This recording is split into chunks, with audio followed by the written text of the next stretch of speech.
9टा समय देते जे 2 मिनिट नीरव प्रार्थना कराहब। आम सालेपुर टांगीर समस्त जनसाधारण माँ भौणी मैंने आज एकाठी होते आमर नेतृत्व जे नौकरी हरिवंश शतपथी से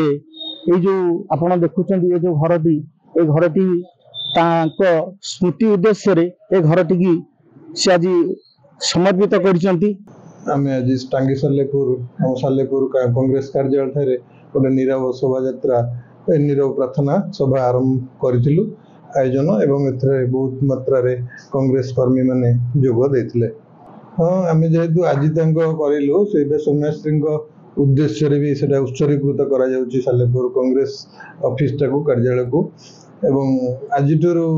नारी निर्यातना एवं नारीर स्वाभिमान एवं नारीर प्रत्येक असुविधा सुविधा ये आम कार्यालय कार्य करिवो।